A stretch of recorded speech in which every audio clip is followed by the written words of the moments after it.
9, 10, 11. 16? No, it should be the 13th. No, today's the 12th. You're leaving on the 13th, right? Wednesday's the 13th. I don't know. This is the problem with being on sabbatical. No, Wednesday is the 14th. You and Bob are leaving here on the 14th. I have no idea. And I can't check because my phone's... Thank God we have phones. All this stuff that we never used to What know. day I it don't is. know what day it is. This is nice to do this with you, Courtney. Yeah, it's gonna be. Today is the 12th.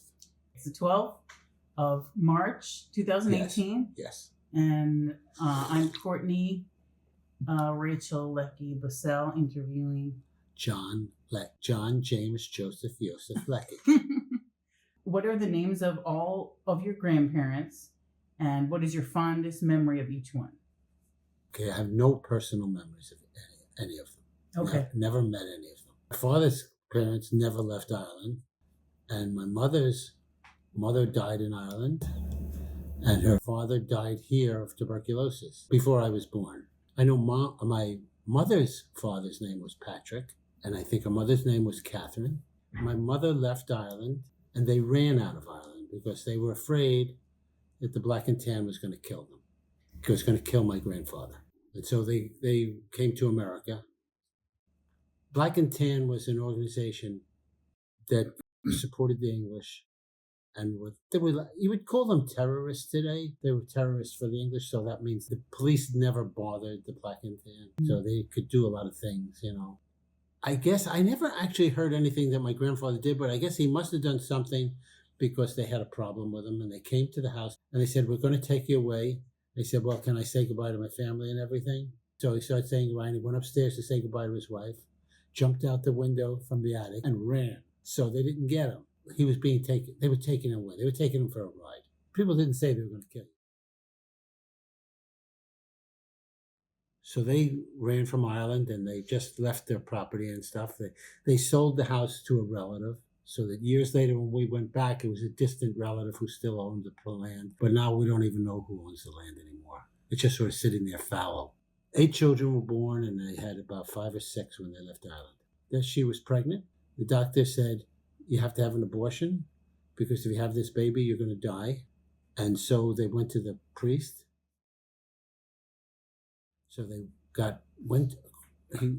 he got 5 different doctors to examine my grandmother, which was a big deal. You got to remember, this is Ireland, 1920s, and it was pure farming character. When we went to her land to see her house, it's in the middle of nowhere. It's not like she was sitting in a city or something like that. So he had 5 different doctors. They all agreed.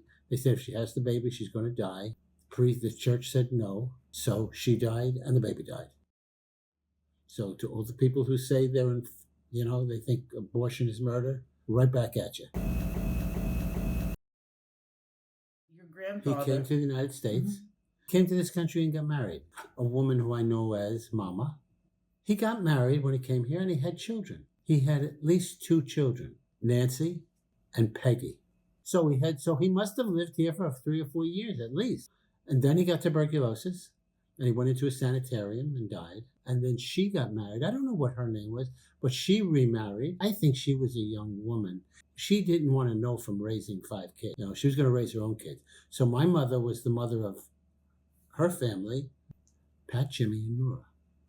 Those are your mom's siblings. Yes. All of them came from Ireland. Yes, all came from Ireland. Jimmy served in the Second World War, and he lost an eye in the war. He had a glass eye. I never noticed until somebody told me. He married Mudgie. That was in 1950. The wedding was held at our house. He lived with us.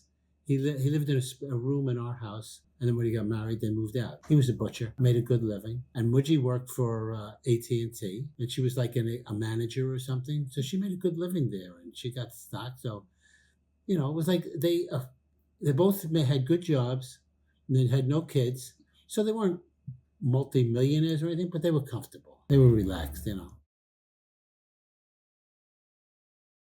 I don't know much about my father's family. Everybody's from Belfast. My grandfather worked on the Titanic, and he was in charge. He worked pouring steel and stuff like that, and he got his foot caught in a mold. They were making the propellers. So they were pouring steel into this mold and his foot got caught in it. And so he lost his foot. Naturally, that changed his life. He goes from being a skilled worksman to now somebody who's disabled. So they seem to work. They survived as a family. Do you think that's one of the reasons that your dad had to work so young? Because No, it wasn't. He didn't work young. It was normal. He was working at around 7 or 8. He used to work in a liquor store in the basement. This is funny. He's 9 years old. He's working in the basement making boxes. Now they just throw together boxes. Just a little crummy piece of it, so that somebody would buy whiskey and they say, "Send me up 10 bottles of whiskey." So you just put it in this box, and then you would carry the box over. So it was just a little box that you were just nailing stuff. It didn't have to stay together very long, and that's what he did. And it shows you what kind of guy he was. I happen to like this story. So he's sitting there, and they would have a boy would deliver the liquor by bicycle. Because we're talking approximately 1915. So he comes downstairs. He says, "Who can ride a bicycle?" And my father said, "I can ride a bike." Now he'd never even seen a bike. So they said, "You sure you can ride?" Yeah, I can ride a bike. So he goes outside. He takes a bike. He wheels it down to the corner. He gets on and learns to ride a bike. And so that changed. So now I got him out of the basement. And now he had a better job, made more money, and he didn't have to sit in the basement all the time.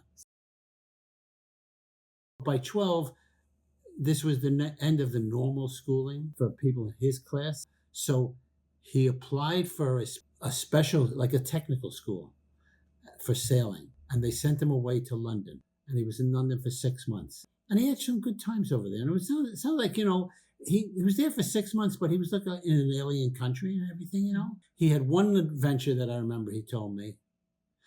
I think my father was sort of short. It seems like people were always trying to beat him up and things like that. He never let that happen, Nobody ever got away. He was the head of a street gang at one point. And he described to me one fight that they had. And he was like the general. And he says the other gang was coming down the street. So he had his gang at one end. The other gang is coming towards him. And he tells a bunch of the guys, "Go around the block." He tells another bunch, "You go around the other block." And so they surrounded. So when the other gang got to him, they're coming up to the gang. And all of a sudden, he's got these 2 other gangs coming at him from the back. And they didn't kill anybody, I hope. When he was in London, one big adventure he had, because this is he was a young guy. He was 13, so even more. He was on the top. They had right next to the school, they had a sailing ship, which the kids were allowed on, to learn ropes and how you sail, stuff like that. And so my father climbed to the top mast, main mast, and he's up there, and he's probably just going to climb down.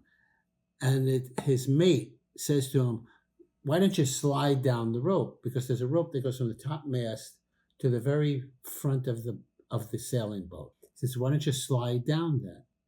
So he dared him. Actually, that meant he had to do it. So he said he came down this thing, and he's like swinging hand over hand or something like that. And he says, this ship was right along the Thames, and there was a big highway. There was a big road, And he said all the traffic on the road stopped as they watched this crazy kid swinging down on the straight, and they were waiting for him to get killed, which he didn't, obviously. But then after that, it was the Second World War. He got home from the school, and he was going to sign up for the First World War. Yeah. So he was going to sign up for the Army. He was 14 then. So this is 1917. He couldn't sign up at 14 unless his mother agreed to it, and she wouldn't agree to it. So then what he did was he signed on to a merchant marine. He got a job on a ship as a cabin boy. At that age, you get a cabin boy, and basically you're like a servant till, you do all the little crappy jobs and stuff. But you learn up on the ship. So after a couple of years, he became an AB, able-bodied seaman, which is a regular job, And he was always the smallest guy on the boat. So he had one time, he gets into a fight with this guy, and he's a grown guy. He must have been in his 30s or 40s. And whatever he said was, whatever it was, the guy got really ticked off at him. And he's a lot bigger than my father. So my father just, okay, so you can't back down. But on the other hand, he's not going to let the guy get a free swing at him. So he's jumping around, and the guy is swinging at him. And my father hit him 3 times, he said, and he hit him in the same place. He hit him in the eye, same eye. And the 3rd time he hit him in the eye, the guy finally, he couldn't see out of the eye. And he said, the heck, you're not worth fighting, you know? I'll get you some other time, you know? He got stabbed once, stabbed in the chest. He had a scar across his chest where he got stabbed. But it was a tough world. He was on one ship that picked up, I don't remember exactly, but it was like they picked up coal. And so they sailed out of England and they were going to Spain. They were 3 days out of England towards Spain, or 2 days or whatever. And the cargo got sold from the guy in Spain, sold it to somebody in South America. They signaled the captain, okay, change course. You're now going to South America. 2 days later, the cargo got sold again. He went to Africa and South America. In South America, he tried marijuana once. Said he had it once, couldn't stand it, never had it again. He just didn't like it. He smoked it, he didn't like it. And he, not like he was, he wasn't a teetotaler. He drank, but he wasn't a drunk either. He could drink and he could hold it, And he had some adventures down there. He had one time that he almost died. It was him and his mate got off a ship, and they would get like a 12-hour pass. What would happen? The ship would come into harbor, and ships don't like to be in harbor. They're not making money when they're sitting at a dock. So they come into the harbor, and they're going to offload their cargo. If they're lucky, they're going to load another cargo that's going someplace else, okay? But if they're not, then they head to another port where they're more likely to pick up a cargo. So they say, okay, you guys, you can get back here in 12 hours. We're sailing in 12 hours. And if you're not there, they're sailing anyway. So it's up to you to take. So 12 hours, get back to the ship, and we're sailing. So it was like a leave, So they went down to go swimming, and they got on a pier, and it was like one of these things, last one in the water is a rotten egg. So they run down the end of it, and his mate beat him, got undressed before he did, and jumped in the water. He hit the water and started screaming because there was the Portuguese man of war. It's a jellyfish. And it was deep water. We were at the end of a pier. And you're getting stung and you can't swim, so you're going to drown. So fortunately, my father heard him swimming and hadn't jumped in yet. So my father threw him a rope. And the guy was able to grab the rope, and my father pulled him out. So they saved him. But if they had both jumped in the water, that's it. There would have been nobody to save them. And but the thing, when he was in Germany, he was there during, they talk about inflation. And whenever they talk about inflation in Europe or in the world, it always comes back to Germany. Germans really don't like inflation. And it was because of the period in time that we're talking about. My father went to Germany, and he said this was like standard. So they would say, okay, well, you're getting 12 hours off. Make sure you're back at the ship. And the captain would say, okay, now you need some money. I'm going to give you 1 day's pay. Okay, captains had a lot of authority about what they could and couldn't do. He said, I'm not going to give you more than 1 day's pay because you'll spend it. You'll get drunk and you'll never get back to the ship. I'll give you 1 day's pay. And they gave him German money. And my father had a suitcase filled with money. And it wasn't even like it was money. It was all money, and it was tied in bundles. So the bundle would say on the outside, 1 billion mark, and you'd have stuff like this. And not billion, maybe a million or something. But you went out, and as soon as you got off the ship, you immediately went to the first store wherever anybody was selling anything, and you bought whatever they had, because there was no such thing as looking around and getting something. What do I want? You just, what do you got to sell? Because the shelves were empty. Shelves would be empty immediately because everybody was doing this. A loaf of bread was worth something, but the money wasn't. And then when he got back at night, he opened the suitcase and he had some money left. So they threw it in the garbage, because tomorrow everything's going to change. What cost 1 billion marks today costs 2 billion marks tomorrow. So you got 1 million marks. It's not worth anything. Bert came here also. He was here before my father. The whole family from Belfast basically stayed at home. I think Bert was the only one who left. Said, I'm going to the New World. My father came here by accident. My father was a sailor and was simply sailing around, and he would he was enjoying himself. He was a young guy. He would get off the boat, like he got off in Houston one time. He stayed there a month or two. Just wanted to see what it was like in Texas, And that's where he had the thing where he walked into, I think he walked into the State Department or the Immigration Department, and he says, I got here off this boat. I've been here about a month. How do I go about getting into the country? And the guy looked at him. He says, how'd you get here? He says, the boat. I just got off. I'm a sailor. He says, you're not supposed to be here. And then the guy did something. He then took his pencil and he began writing and totally ignored my father. Mm. So after a little, very short period of time, my father said, I think I'm going to get out of here. And he ran. So then it was no big deal. He just went down to the docks, went to the Union Hall, said, I want a ship. They put him on a ship, and he was gone. No big deal. And he traveled around. He would get off. So he got off in New York one time because Bert was living in New York. So he got off in New York to visit Bert, and he was illegal again. But, so he met my mother, and everything changed. He met my mother, fell in love, and suddenly stayed here. He didn't bother getting the citizenship until my sister was born. My sister was born, and they said, this is not good. They could kick me out at any time. So he drove to Montreal, and there was an Irish embassy in Montreal, Canada. So he went to the Irish embassy and said, I'd like a visa to visit the United States. He got a visa, then he could come back into the United States. Theoretically, when he went to Montreal, he couldn't get back in, but he got the visa, so he came back in, and then he applied for citizenship. So she was born, so then they became legal. And my mother came in legally in the first place. She came across on a ship, went through Ellis Island. She got citizenship. So it was sort of funny that she got together with my father. Something about my mother. There's a story. It is a little story, but I tell you about the way my mother looked at the world. They were watching a movie called They Died with Their Boots On, which was with Errol Flynn. And I probably told you the story. But in this picture, it's about General Custer, and it starts in the Civil War, and Errol Flynn plays General Custer, so he's the hero and naturally and everything.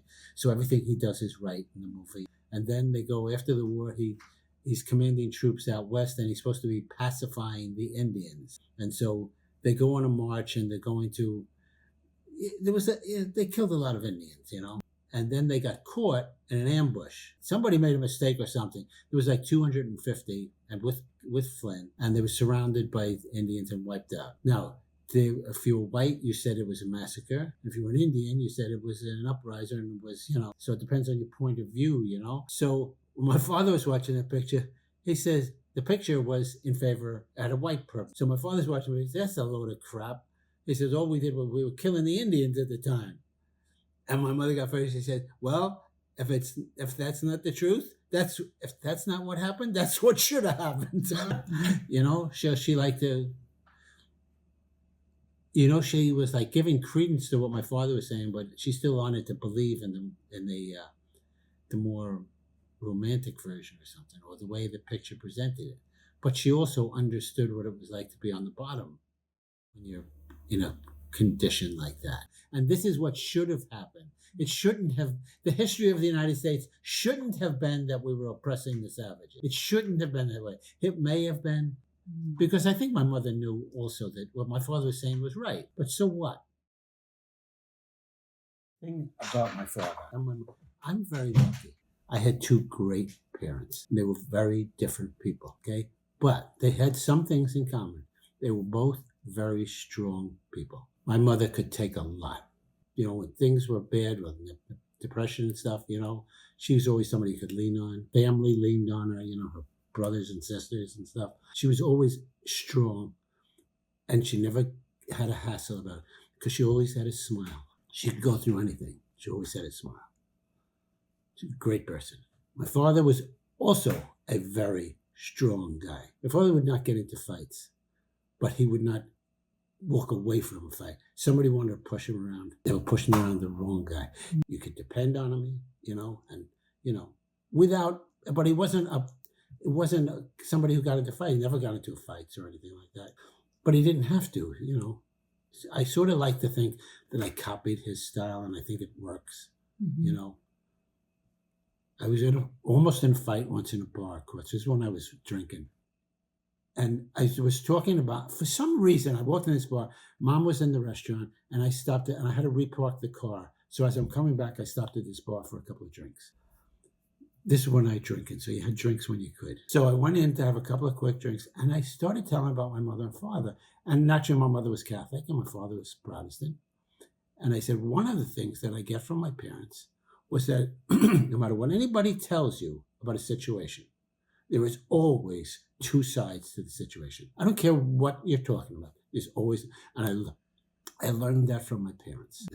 They were on the different side, Catholic and Irish and Protestant and stuff like that. And so I always took that away from me. And I used to tell people the story. Well, the guy who I was talking to was the bartender, and he was Irish.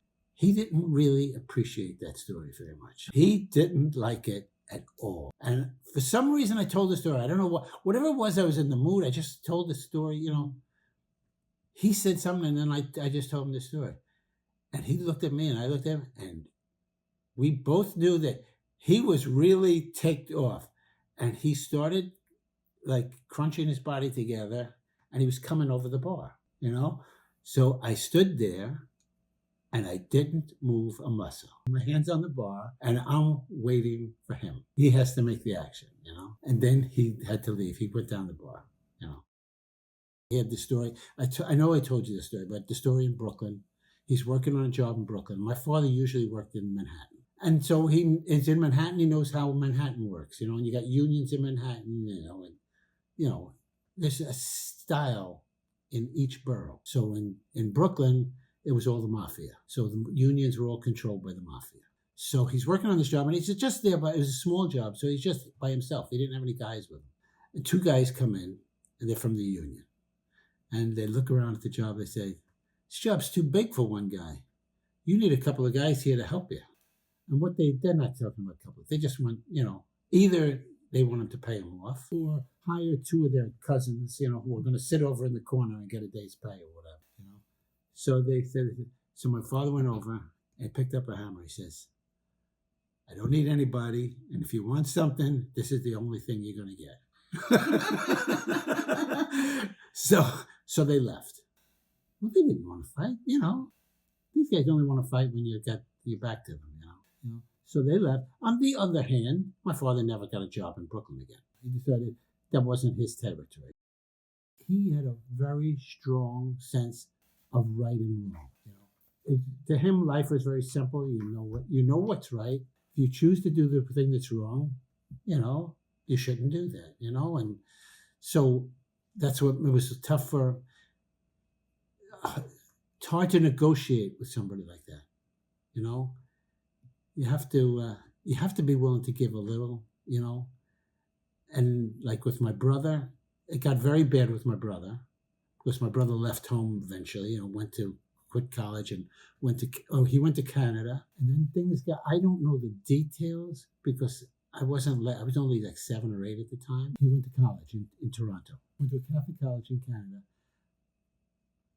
Something happened between things were not always good between them. They just didn't get along. When you're a kid, things don't get you. You don't get along all the time. But it got very bad, and I don't know what it was. So Tommy came back, and instead of going to, I guess what it was, my parents were probably paying for the college. So so that my brother could feel free, he said, okay, if I don't want you to pay for the college, he joined the army. And he was lucky. He joined the army, and the next day they signed the armistice. So the war in Korea was over. It actually wasn't, the war wasn't over. We just signed an armistice. We weren't fighting anymore. But they had the GI Bill of Rights. And my brother was in the army for 1 day, and so he qualified for the GI Bill of Rights. He served 2 years, then he got out, and the army paid for Columbia. So he went to Columbia, finished up in Columbia, master's in Notre Dame, medieval European history. Yeah. And then became an accountant in the Navy. Went to Washington, because at that time, that's what you wanted. The Depression was very much in everybody's mind. Working for the government was a great job. He couldn't get fired or something. It was like, ideal, So he went and got into that and stayed there, He stayed in the government his whole life. You got to remember, there was 11 years between me and my brother and sister. So they grew up with one father. This is a good thing about him. He was very tough, and they didn't get along. My sister didn't get along with my father either. Brother didn't get along. Neither one of them got along with him. If you talk to me, I had a different father because he learned. He knew he had a problem with that. And so when I came along, I could see sometimes something would happen, and I could see he was having, he wanted to do something, but he wouldn't. No, he never hit us or anything. My father never hit me. But he could still be very strict. He treated me differently. It was just so, not that I never did anything bad, but he never got to the point where I felt like, oh my God, I can't take this anymore. I never saw what he did to my brother and sister. No, I know he never hit them either because I know the kind of guy he is, but he might have, I guess he was just very strict with them. Whatever it was, they just couldn't take it. Yeah, I guess they argued a lot until he stopped arguing. That's why it sort of goes down, because if I have a bad fight with Mom, what we do is, like when we go to the walls, is we stop talking. And that's better than yelling, I guess. But it's not good either. A couple of times I talked with Tommy and Mary Jane, and I didn't know who they were talking about when they were talking about my father, Because I always said, yeah, I don't like it if I do something wrong and he lets me know about it, but he's right. I did do something wrong, When there was one thing I did, and this shows you the way he did things. He didn't try to get out of things. One day I have a stick, and there was a doctor lived at the end of our block, and he was a heart doctor.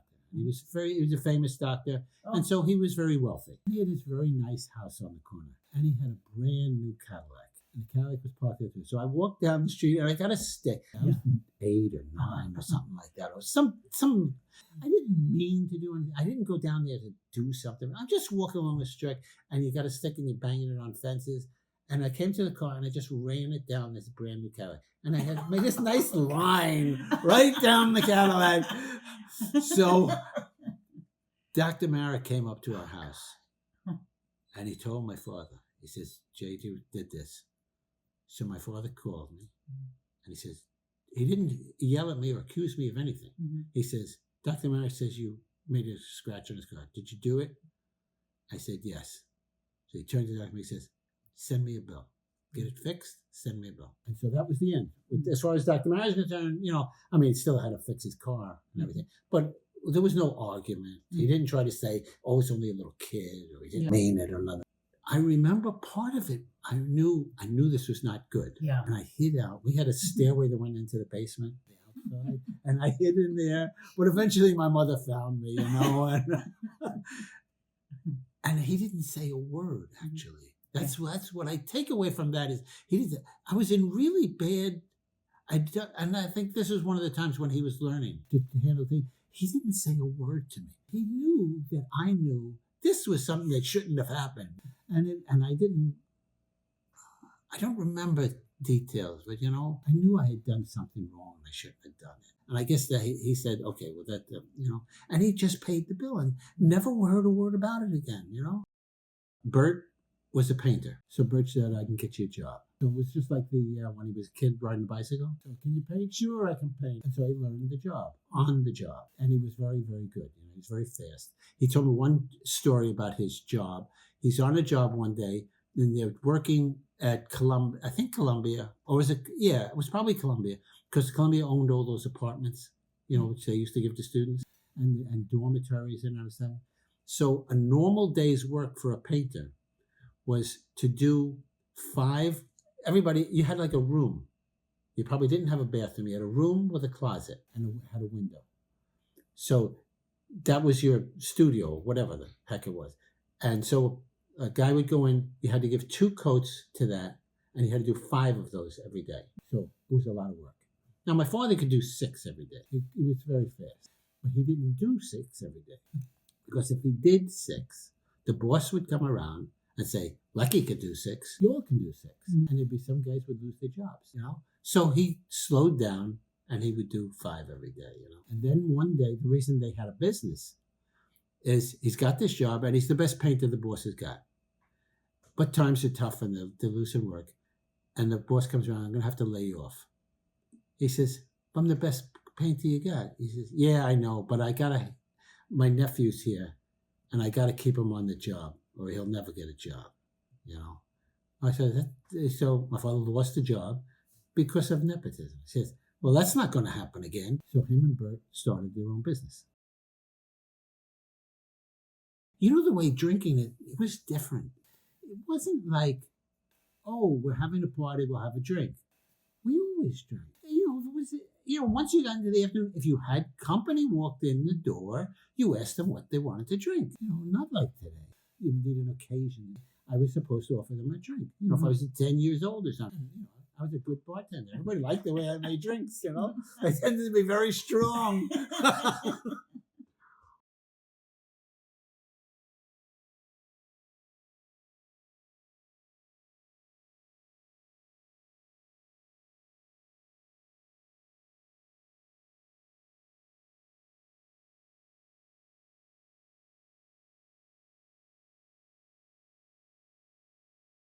Do you remember ever being told any stories about when you were born?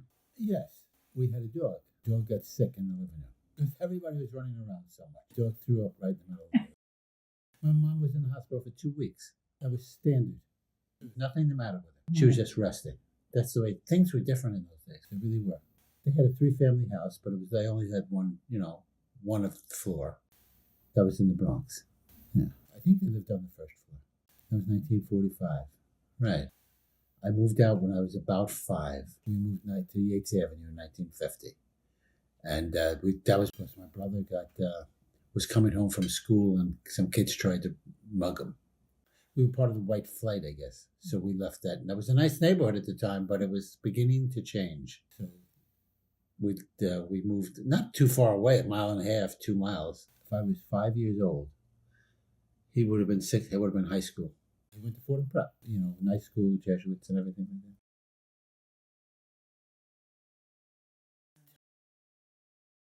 that. TP, that was his nickname. I guess that goes along. And I was called JJ. And my brother and sister named me. My parents said, okay, what do you want to call him? So one of them said John, and the other one said James. So we stuck them together. So my brother was 11 years older than me. Approximately. And my sister was 12 and a half or 13 years older than me. Mary Jane Leckey. She didn't have Mary Jane, that's right. Yeah, you say it as one word, it's really 2 names. I guess I was closer with my brother a little bit at the beginning, when I was a kid. Later on, when I got to be an adult, it was different again. But as a kid, I was, I wasn't that close to either one of them. But my sister did too. My brother took me to the movies. He took me to see Rashomon. For a 7-year-old kid, I had no idea what's going on. I saw the picture 30 years later, said, oh, that's what this picture's about, But that was nice because he was, he was intellectual. He had friends like that. He went to Columbia at the time, early 50s. I remember they were always fighting. Just sort of a brother and sister type of thing, And I remember the way I described the house. You walked in, there was that hallway and you went past the stairway. Well, if you sat in the stairway, you could go into the dining room, into the kitchen, and there was also, you could continue on sort of in a circle, and you'd be back in the living room again. So that you could go actually a circle. And I remember sitting on the stairway, watching my sister chase my brother around the house, and they go, boom, they go past me. But we were in 2 different worlds. I was a lot younger than they were, and I didn't, they were, by the time I was aware of anything, my brother was like a junior or senior in high school, and my sister was out to work. She got a job right away, secretary. She didn't leave the house until she got married. It would have been the early 50s, say 56. I would have been 11, so she would have been early 20s, 23, 24, something like that. And my brother got married a year later. When my brother was getting married, actually, that was probably the closest time I was ever with him, because when he was getting married, there was that whole summer before he got married, or that time period.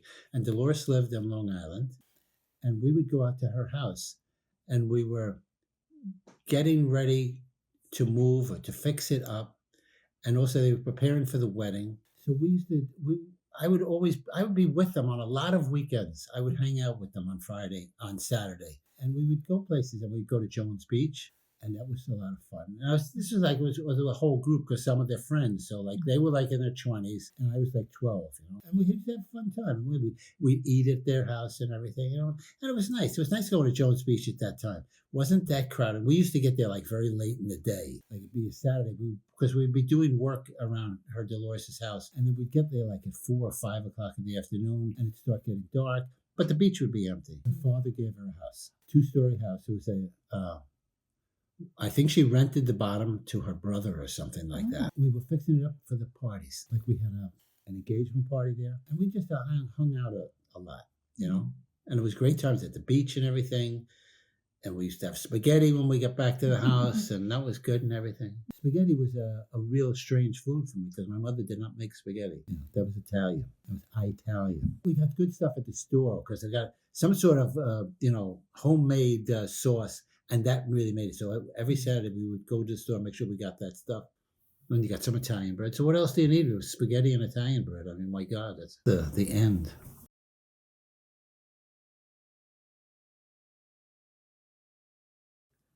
Uncle Pat was a drunk alcoholic, but he was a functioning alcoholic. He was also had a temper, so he was a mean alcoholic. I know once or twice my father almost had a fight with him.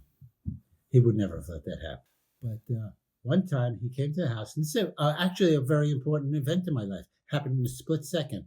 When you walked up the front steps of my house, that I talked about before, there was like a banister or the steps went like that, and then there was a cement thing that went out here. So when they came, I went out and I was like walking on this as they walked up the steps. And as I walked on it, my foot slipped and I fell off. Now there was a cement driveway underneath this, like about 8 or 10 feet below that. And I was going head first. So as Pat walked up the steps, I slipped and he just lunged out and he grabbed my foot and he caught me in midair, an inch before I hit the ground. So life would be a lot different. He hadn't caught me. When my brother got married, I went to visit him. And I stayed for about 8 weeks. And I was living with him in South Bend, Indiana. So I was out there and I was going to take the bus back. But it turned out Pat and Margaret and Evelyn, my cousin, were on some sort of trip.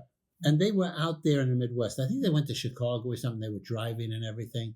And so they were passing through the South Bend, so they figured, well, what the heck, they'll take me home with them. So we got in the car. Now, me and Evelyn are sitting in the back of the car.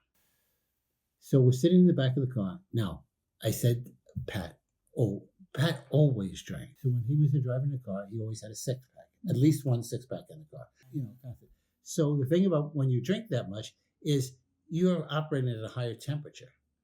Now, it was cold.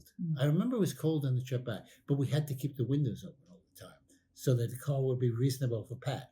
We're in the back, and we're dressed. We got coats on and blankets on and everything. Well, we survived. Pat picked me up at work one time. At high school. He picked me up at high school. For some reason, I forget why, but he picked me up at high school.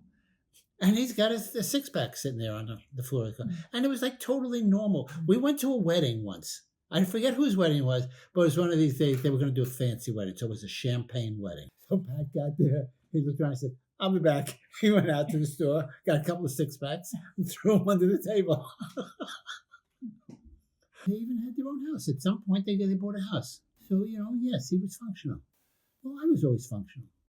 I think at some point it would have stopped, but, I was always fun. When I guess I should tell you this, when I was drinking, I had a rule, is that you can't start drinking in a day until your work is done for the day. Because I knew that once I started drinking, I was not going to be interested in doing any work. So that's good and bad, because what happened, I realized after, is when I'd be on a Saturday, I would give myself jobs to do. The quicker you got finished, the quicker you could have a beer. So you learn to work very, very, very fast. And sometimes you get sloppy when you walk fast. So sometimes, that was one of the things that got good after I stopped drinking. I could work at a more rational pace and stuff like that. Although you never stop working as fast as you can, Once you pick that habit up, that's the way you do things, That was, 11/13/78. The day. That's the first day I didn't have a drink. And I started at 5. I never was in the house and had a drink, when I was like a teenager or an older teenager before I got married or something like that. I didn't feel good because I knew from a very early age that this was a problem. It wasn't I didn't drink all that much. I would drink when I could and if there was something available, but it wasn't like I was drunk all the time, when I was a little young. Sometimes I would drink or something like that, but I always knew, gee, I like this, and I always knew if you looked at it year on year, every year I had a little bit more than I had the year before. And I always knew that someday there was going to come a reckoning, that this was proceeding in a direction. And it wasn't until Mom threw the 6-pack at me. That was like a wake-up call. That night, sometimes you talk this truth to yourself, and sometimes you don't. But I remember Mom threw the 6-pack and she told me to get out. So I didn't say anything. And I just went upstairs and I went to bed. And I lay down in bed, I'm going to sleep for the night. And I'm lying there in bed and I said, well, I can't tell her that I'm not going to drink anymore because I already told her that 1,000 times. Tell her another time, it doesn't mean anything. I said, this time I not going to tell her, I'm just going to stop. And I stopped. And that was it. And I always thought, you have to talk to yourself. You have to tell yourself the truth. It's too easy to lie, And so that was a biggie. And then, you wake up 6 months later and you haven't had every day, you have the first day. And it's exactly what they say. You have the first day. And then the second day you wake up and now you build on it. You say, well, if I have a drink today, then yesterday was a waste. You say, why did I not drink yesterday if I'm going to have? And then you build on it. And it took a couple of years until it was no longer a fight anymore. You didn't have to think about it anymore. I just didn't drink anymore, And then, and that was a good thing. I was also careful about money. So alcohol can be very expensive. Sometimes me and Mom look back at life and we go, wow, where did all that money go? If I had been drinking, our life would have been financially enormously different because you spend. You don't think it's very much. Yeah. You start thinking it's every single day. Yeah. It's a lot of money. So what I used to do on a normal weekend is I would go out at some point, either Friday night or Saturday morning, and I would buy a bottle of gin usually. And I'd get a 6-pack of Colts 45 or something like that. And I would hide them in the basement. And a bottle of gin would last me the whole weekend. The thing that was good about a bottle of gin was that I liked beer and everything, but you didn't get enough of, it wasn't strong enough. So the gin, the beer was something that you could drink for a while, but the gin, was, so I would hide them. And then I was forever throwing booze down the drain. I would wake up the next morning and I don't want to do this. Mm-hmm. So I'd go down and I would empty whatever was left. I'd throw it down the drain. I threw enormous quantities of liquor down the drain. I've asked Mom this once, twice, and she doesn't really answer me. I said, you must have known I was drinking. Mm-hmm. I was drinking gin. You drink gin because it doesn't smell. Mm-hmm. That's why you drink gin. Mm-hmm. But there's still a smell. And I was still having beer. So beer that, no hiding that. Somebody is drinking a 6-pack of beer, you can smell it. Mm-hmm. It's really easy. So Mom must have known. But she went downstairs this night. And whatever, I guess I wasn't that careful and I didn't hide it that way. And she found it. So she came up and she threw it at me, Did she hit you with it? Did you get hit by a 6-pack? I caught it. She threw it over here and I caught it, So she wasn't trying to hurt you. She was just like. I can't remember how hard she threw it. I just caught it. Mm-hmm. I think in a way she was trying to hurt. She was making her statement. Mm-hmm. She told me to get out. 11/13/78. It was 78 because one of the things during the year that Mom was pregnant with Sean, after the whole year I kept going. I've got to not be drinking. When Sean is, I don't know he was called Sean, but I said, I have to not be drinking when the baby's born. Didn't make that. So I guess I would, I always knew it was wrong. It wasn't like it was maybe or something like that. I always knew it was. I always drank more than I did the week before. There was just an aside to this, and this is a change in the whole civilization we live in. When I was a kid, people were driving drunk all the time. Every single relative I had, we had parties, and everybody left and went home, and they all drove home. They were all drunk. It was like standard. And if somebody was drunk, you'd say, "You got to get home. You shouldn't be driving like this. Get home as fast as you can." And drive fast, and you won't kill anybody. And when I was a kid, and once I started driving on every weekend, I was DUI every time I got in the car. I was always drinking.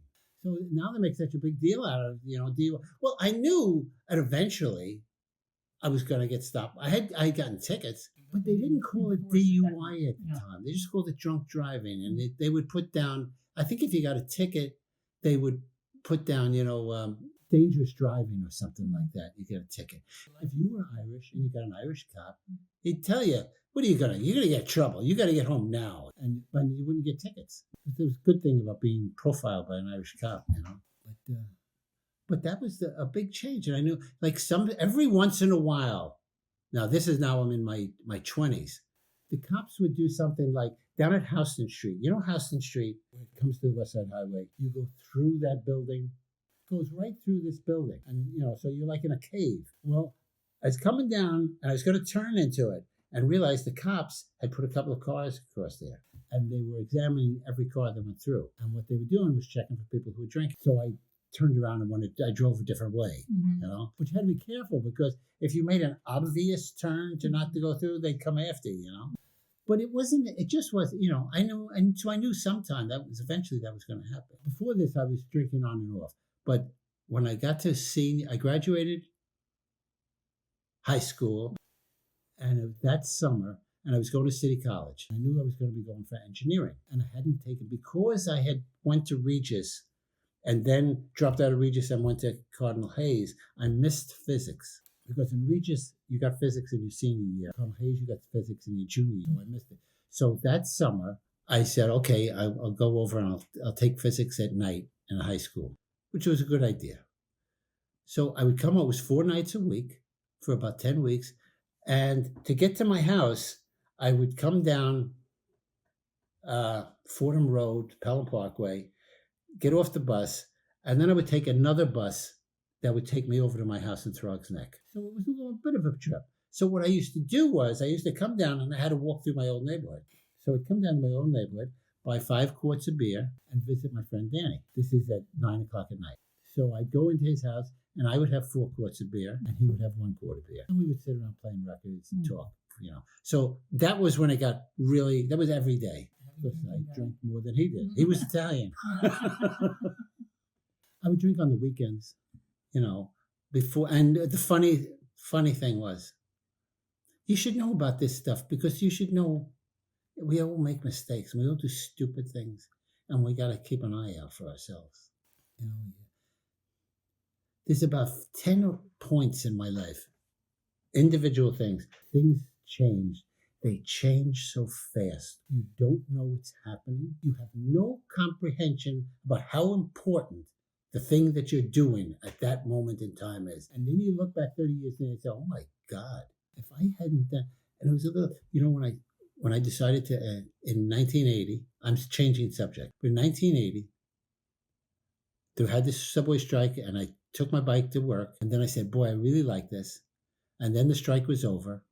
So I came over, and then that Monday, I came down on the driveway, got to the end of the driveway, and I says, people in New York don't go to work in Manhattan by bicycle. Nobody does this. This is crazy. And I said, to hell with it. And that was a really important point. That changed my life. It changed my health. I lost weight. I got in better shape. Still with me. It developed. So that was when I was just commuting by bike. So I didn't ride my bike on the weekend. Then around the early 90s, Mom found an article in the Staten Island Advance about the Staten Island bicycle. He says, why don't you join this? Mom, I regretted that. Why don't you join this? So I went down, And I thought I was going to be a big shot. I say, after all, I ride a bike every day. I go to work. I know how to do this. And so I get in with the bike club, and they're going to go for a ride. Okay, so I went on. I got in on, and I went to the top. Go to the top means go in the front. And I go, it was past pretty soon. And we're riding, and we're riding, and riding. After about 2 hours, I go, when the hell is this ride coming to an end? And everybody else on and I'm really starting to suffer. And everybody around me is talking. Little old ladies are riding, and I can't catch them, And so I realized that something's going on here, And then I realized I was doing a different kind of riding. I was doing a half hour to get to work. And it was all sprint riding. It was fast, and you'd stop at every light or you do something. So it wasn't like 4 hours. And I learned, and this is a good thing too. You learn from the people around you. You'd ride along after a while, just sit in the back and watch everybody. And some people know how, and some people, and you can tell which ones. I say, why are they doing that? Like, I never used to change gears because I was a big shot. So I always put it in the highest gear, and I figured, well, I'm going to, that'll go faster. No, it didn't work that way. Everybody else who was changing gears, they were all beating me, and I couldn't keep up with them. And you copy people, and and that was a big deal. But also, it solved. I had some sort of health problem. I had a thing in my legs. I used to get up I'd be sitting in the office. I'd get up, and there was like little firecrackers going off on my leg. And it didn't hurt or anything, but like you didn't feel like getting up after a while, and I don't know what it was. And I actually, it could have been a passing thing or something, but I started riding the bike, and a couple of months later I said, hey, I just don't have that thing anymore. So, and then when I rode a lot with the club, it became an endurance sport. Endurance sports are great, because they really change you. You can play football and you can get beat up and break things, But endurance sports, it always stays with you. Even if, like I don't ride the bike now, but I still got benefits from it. It really helps you. November 13th, 1978, when Mom did that. That was, life changed. Life changed in so many ways because also I started taking possession of my life. Every single day I went to work. I went down, I got on the express bus, I stood in the back, and I said, I have a great life. I got my kids. I love my wife. Why am I drinking? This is not going to, And so I would drink. I would quit drinking every single day, be on the way in. And every night I'd have a drink. Because I was Irish, I was used to having liquor around. And I was used to people doing this. On the other hand, like I said before, I always knew I had a problem because I was always sneaking it. The fact that my parents always had a lot of liquor in the house, so it was very easy to sneak liquor because my father, they would have cases of liquor around, and they would have one case in my father's closet that had the open bottle. There'd be an open bottle of Irish whiskey, scotch, rye, a couple of bottles of gin or something, and these were open. So you could always open it up and take a little bit out, and with the idea that nobody will ever notice, And they probably didn't because my parents, the bottles they weren't sitting there for 5 weeks not being used. You got to remember, the good thing is you can beat this stuff, I never went to an AA. I did it when I came time to quit. I did it by myself. I was lucky.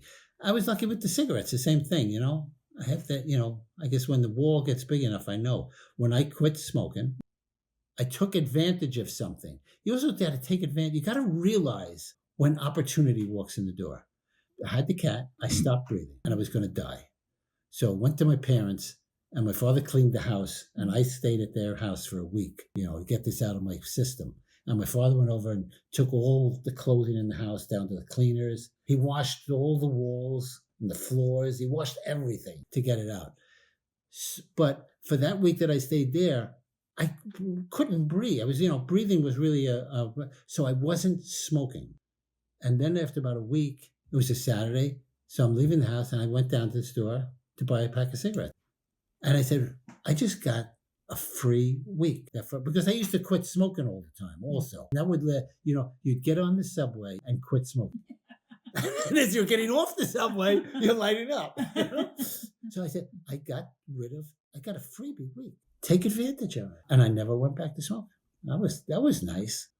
That would have killed me also, That an opportunity comes along. I said this to Roman when he was here. when I was talking to him about this, and he really, his eyes lit up as I was talking to him. You know, you never know. A door opens and there's somebody standing there. And all of a sudden, something clicks, you know? You take a course, you know, Sean, when he was going to Mary Washington, and he took physics courses his last term there, you know, he took one physics course. And he says, I like this. You know, something happens, you know? You'd never, ever know. You got to be aware of it, and you got to be open to it. Oh, God, no. Do I have to remember the name? You mean you want it for the record? Okay, from top down, Shannon Rebecca Leckey, Courtney Rachel Leckey, Sean Thomas Jonathan Leckey. So when Shannon was born, I remember the day, you know, we went to the hospital, and Mom's sitting in the chair, and I'm sitting next to her, and we're at the admissions clerk, and Mom's water breaks.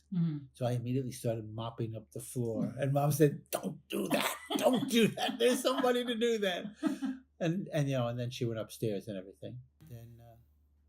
And of course, the big thing, which Mom always makes a big point out of, I was going to be there when Shannon was born. So we got to the hospital 1 o'clock in the morning, something like that, you know. So we had been up all day, and I was tired and everything. And by 2:30 or 3 o'clock, the guy said, the doctor, he says, "Look, this baby's not coming for at least 12 hours. He says, if you stick around here, you're going to be a zombie. He said, I suggest you go home, you know, and get some sleep and then come back." So I did. I walked out of the hospital and Shannon was born almost instantaneously. But I didn't know, naturally I didn't have a cell phone. I got home, I went to sleep, and Mom called a couple of times, but I was like, I was in deep sleep. Once I hit the mattress, I was really tired. And so we went, and then Shannon was born, and, you know, the next thing I remember is the ride home 2 or 3 days later. And I drove then the way I drive now. So Mom got in the car, and I proceeded to drive at approximately 2 miles an hour all the way home. Not only that, but I was driving around potholes. If I saw anything in the street, I was afraid Mom's going to drop the baby, and it's going to fall on the floor. No car seats or nothing. Mom's just sitting there holding the baby. Oh, I'm driving down the street. And so it took us forever to get home, but we finally got home. You know, and the house was all set up. We fixed up Shannon's bedroom, you know, for the baby. And we did it ourselves. It was like really classic, like, guess what you see, you know? We didn't have very much money, you know? We look back now, we were basically poor. So we fixed up the room, and we did it, you know, we went and bought stuff for nothing. You know, we picked up a piece of a table, changed it for $1. We got a crib for $3 or something like that. The only thing we did, we went to the store and bought a brand new mattress. And then I painted and everything. I painted the changing table. We put I created a pillow on the top, you know, so it was soft and everything. We bought this thing from somebody. It was like they must have ripped it out of the house. It was like a closet type of thing, and it had doors.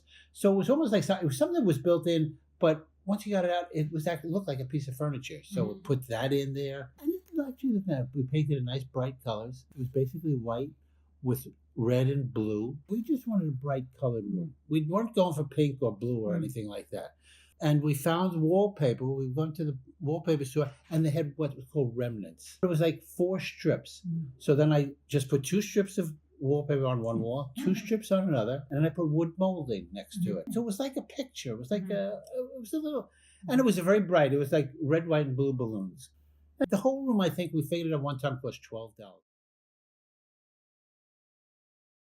First 6 months were really hard because it was like, all of a sudden you got something that totally consumes your time.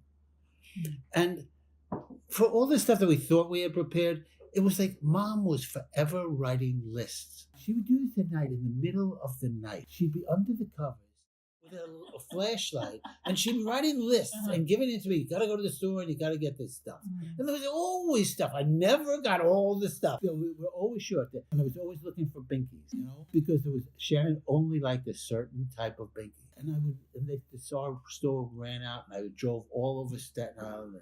Had to find her. Give her a different binky. Maybe she won't realize, you know. And it actually got a little tough because we both got very tired. Yeah. And things got a little tough between us because it was like what to do and everything.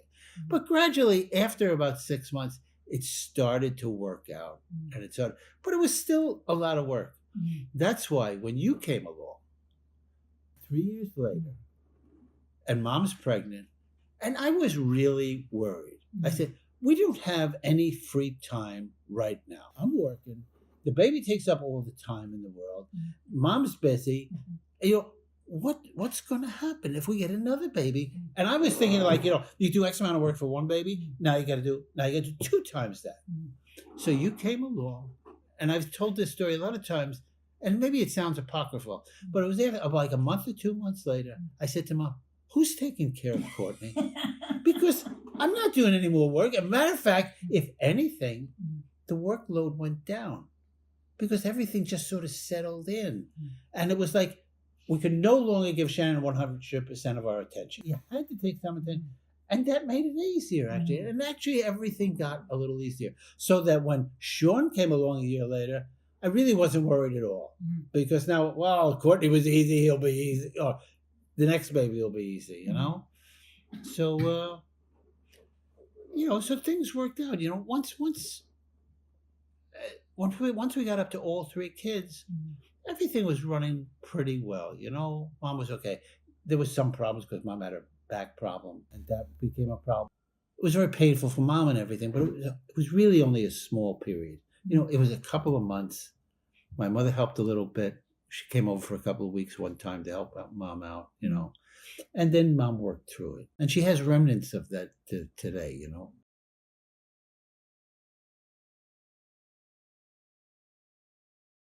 Things I want to tell you is the important things in life is realizing, you know, opportunities that come along, and sometimes realizing that you have a problem and you have to stop doing, you know, in 2000, I wanted to retire in 2008. And in 2002, we lost half our money when the stock market crashed.